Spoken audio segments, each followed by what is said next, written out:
It's absolutely fabulous to be here and to look down on this sea of faces. Many of us have been involved in the whole issue of connectivity conservation, landscape scale conservation for a long time. And to see it gaining momentum over this time is just, a real thrill. In fact, it's one of the very few advantages of getting older, that you do have a perspective that only time can give on seeing the evolution of great ideas and them taking shape, being moulded by great champions, and then slowly actually becoming realities on the ground. And really that's the story of GER. Okay, but my real role today is to tell you that this forum is about a celebration of that journey, hearing the stories of how it's become taken from ideas and concepts into realities on the ground, and many of you are those people making it happen on the ground. And then the next step, which is where do we need to go, what do we need to do, what are the key incentives, and really making sure that it fulfills all the promise that it has for real conservation at landscape scale. I'm going to go off-piste in terms of my comments. My staff always get nervous when I do this, but I've learnt that you don't know quite how long you've got in politics, so you may as well use it to say something. And what I wanted to say was Aldo Leopold once said that the goal of conservation is to create a state of harmony between man and nature. And the sad thing is, when we look at contemporary debates, this is something I was having a brief chat with David Butcher about outside, when we look at contemporary debates about, you pick the environmental issue, it doesn't really matter what it is at the moment, the debates are violently polarised. Native vegetation is obviously one that is particularly acute with recent events in New South Wales. But it extends to marine environments, to forests, to energy policy. You think of the environmental issues and debates that you're concerned about, and it seems that the debates are at a particular point of acute polarisation at the moment. So it's moving us, the initiative is moving us from this conception of a battle that somehow has sort of percolated, that somehow there's a battle between conservationists and communities. Instead, it's conservationists working within and as part of communities. It's moving us away from a war footing towards a footing of working together, which is ultimately what we need to do if we're going to achieve good conservation outcomes. So the idea of something like the Great Eastern Ranges is to say we have these wonderful core protected areas in the landscape, but there's a lot of important land outside of protected areas too. And how can we work together in a shared vision that brings private landowners, Aboriginal people, conservation organizations, governments together and say, could we imagine a corridor for wildlife running the full length of the Great Eastern Ranges, from the Grampian Mountains all the way to the Atherton Tablelands and beyond, where nature is still connected the way she always has been. And that involves being deliberate. Having a strategy that says, here's where nature is concentrated, here's where the connections are across the landscape for species, and how do we weave that all together so that the legacy of nature that we inherited we can transmit to future generations. You'll have to excuse my enthusiasm today. I'm afraid I really am a Great Eastern Ranges tragic. So when I talk to people about the Great Eastern Ranges and I hear their enthusiasm too, it's shared. And just as I see this audience here today, I really appreciate your enthusiasm. Let's talk about rainfall now. Australia is the driest inhabited continent on Earth. Just 20% of our country has more than 600 millimetres per annum, virtually nothing. And you see the concentration of people working and living on the East Coast. Why? Because that's where a lot of the rainfall is. And the Great Eastern Ranges is ancient. So ancient that dinosaurs rubbed their backs on trees, ancient trees of the Great Eastern Ranges. It was formed 80 million years ago. Australia was still part of Antarctica, or just breaking off from it, right down in southern latitudes. Dinosaurs existed because the planet was warmer at that time. In 1990, the Intergovernmental Panel on Climate Change produced its first report. In Hawaii in 1991, the International Union for the Conservation of Nature ran a conference and basically said we need to be responding to global climate change. The big message is that big change is expected, and a big issue like climate change needed a big response. In 1996, the Great Eastern Ranges was mentioned as a concept, a corridor concept, for the first time in Montreal. In 2003, a paper was generated that recognised the full latitudinal extent of the Great Eastern Ranges as a concept. So Great Eastern Ranges had the benefit of people working and interacting on a global scale in relation to these very big global issues, where the Great Eastern Ranges engages the Australian community to the maximum.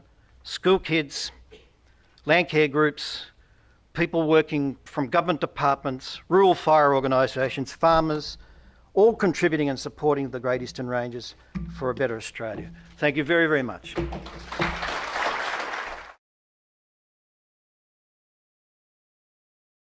I've been asked to talk to you a little bit more about some of the scientific foundations to the Great Eastern Ranges initiative, both in terms of our understanding of its natural values and assets, a little bit about some of the threats, why connectivity conservation is the necessary conservation response, given those values, assets and threats, and why we need the Great Eastern Ranges initiative. I'm talking about the Great Eastern Ranges as the geographical ecological phenomenon, and the Great Eastern Ranges initiative as the societal response to that you're all part of. When we consider biodiversity and associated values, we need to do that at all scales. We need to think about the biomes that it comprises, the landscape ecosystems that we all know and live and work in, the ecological communities that we cohabit the place with, and the many, many species. And, you know, we should never forget the fact that these are large areas, and Australia has kind of led the way in having natural areas listed on the World Heritage that are large.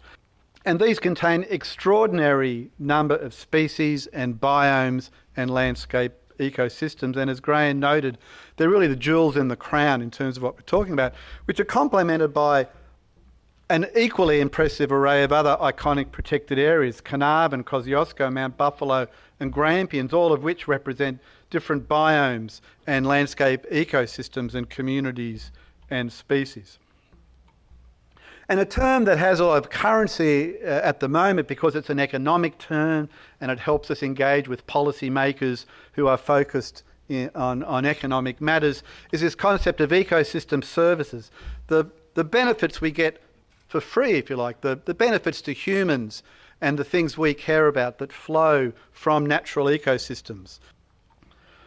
Carbon is something that we're of course very aware of now because of the climate change problem. The main source of carbon pollution is from burning fossil fuel emissions. There's no solution to the climate change problem unless we have the deep cuts in fossil fuel emissions that are needed. Basically, at some point in this century, we've got to turn off using coal and natural gas and oil if we want to address the climate change problem. There is no way in the world Australia, in my opinion, is going to meet our agreed target of a 5% reduction in emissions unless we have a dramatic reduction in both fossil fuel emissions, but also emissions from deforestation and ecosystem degradation. The total amount of carbon that can potentially be stored in southeast Australia's forest is equivalent to about 60 years' worth of Australia's annual greenhouse gas emissions. It's a lot of carbon. To conclude, why do we need the Great Eastern Ranges initiative? Well, as Graham wisely pointed out, the elevation, the ruggedness of the topography, all combine to produce an incredible rich mosaic of microhabitat conditions to which species are adapted to and can persist. So one of the reasons why we need the Great Eastern Ranges initiatives and why we need connectivity conservation in the Great Eastern Ranges is because it will be one of the main refuges for many of our species and ecosystem types in the decades and centuries to come. The brief I had was to provide you with something this morning that would allow you to liberate the human potential that you have access to in this project. I went, how on earth do I do that? And I thought to myself, I could come in and I could take a variety of different approaches. I could take a really wide view of how you would do that. Or I could find a particular area and drill down in. And I thought what I would attempt to do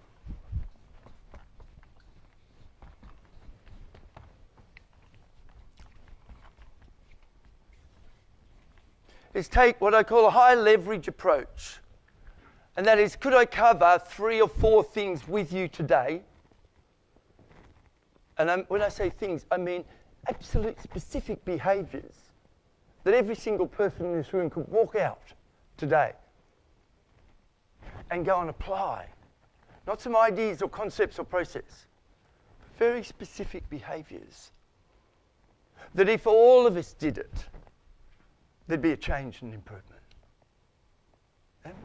I'd like to refer back to the minister's comments, and you might remember those gestures that he was doing when he talked about polarity. In my own research work, and my life is truly dedicated to it, my research says that in more than 90% of our negotiations or discussions, we actually do polarity. I say it's this, you say it's that, we argue and debate. And what I'd like to suggest to you is that polarity process will only ever equal a suboptimal outcome. Raise your hand if that went in. Raise your hand if that went in. Good. Let me say it another way. If I want X and you want Y, all we'll do is argue and debate along a straight line. But if I go, you want X, I want Y, let's explore what else is possible.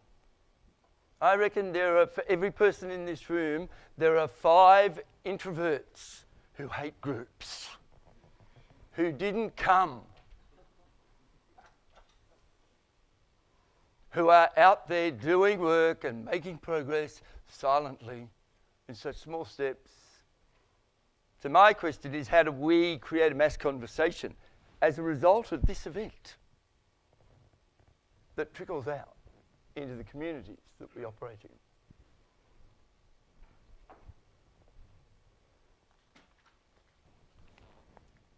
If you and I leave here today and do nothing else but increase the number of questions we ask our fellow human beings, ask a question, and when somebody responds, you promise yourself you will never but another human being. Raise your hand if you know what I mean. Yeah, but, really great idea. Yeah, but. And its cousin is no. They are the most common responses human beings in the Western world, to the best of my knowledge, give to people who make a comment. Yeah, but it's the most frequent of all. Make a commitment never to say it again. And watch the improvement in the relationships. The way forward, ladies and gentlemen, is not difficult, it's simple. If we ask more questions and we do more inquiry, and when somebody speaks, whatever they say, doesn't matter how much you disagree,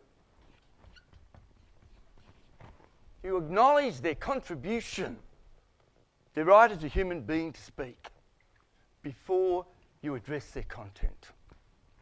Acknowledge, clarify, and confirm frequently. It's the simplest way I know.